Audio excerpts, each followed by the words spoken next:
think there's no particular filmmakers that inspired this movie as much as the filmmakers that have kind of always inspired me. So certainly, as a lot of people of my generation, I'm a child of Amblin, a big Spielberg fan.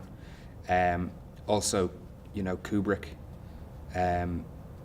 especially the movie The Shining, and Polanski's Apartment trilogy, I think would have probably of all, I think like Rosemary's Baby and Repulsion would have been two movies in terms of the psychology of them that played a part in inspiring The Hole in the Ground.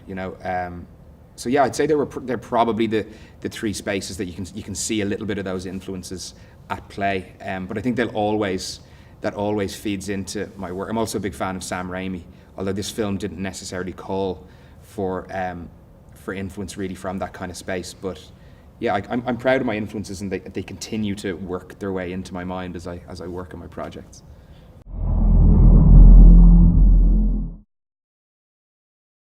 I think whatever budget level you're at, unless maybe you're making a Marvel movie, you're going to have challenges. We still had quite a healthy budget for a first-time feature, and I was quite pleased with the resources that I had. You always want more time. I think the hardest thing of all with the film is the title. The title is The Hole in the Ground. Creating that was a real challenge in terms of the practical locations and then also the visual effects. So sometimes we joke with my producers that was the hole in the budget, because that was the really, really hard thing to create. Also, when you're working with an 8-year-old actor, it puts restrictions on your schedule. So you could always, even more than a movie without a kid, you could do it a little bit more time, a few more days, because it pushes your schedule in difficult ways. And that would probably be the greatest challenge of all, because of the timetable you have to work with.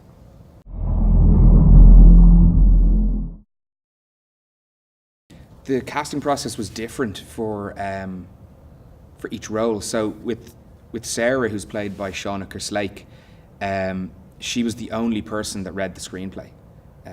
We'd drawn up a very loose list of actors, and Shauna wasn't on that list. And my producer suggested her. She wasn't on the list for any other reason than I didn't think she was for the character that I'd written.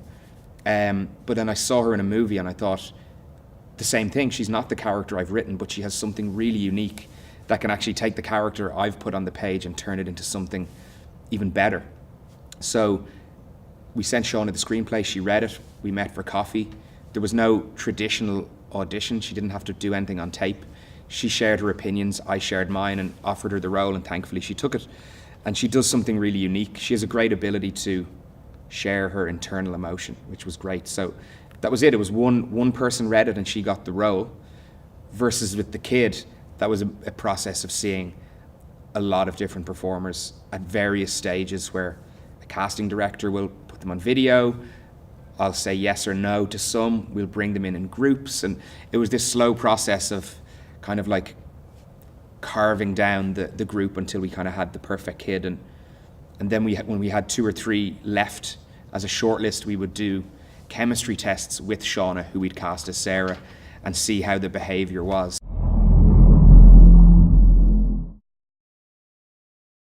I'm working on a number of different projects at the moment.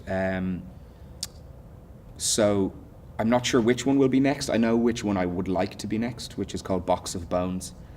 And it's a supernatural thriller about a couple trying to rebuild their relationship after an accident nearly ends one of their lives. So I'm interested in mystery, tension, dread, horror, that space. And I think that's my playground for the foreseeable future.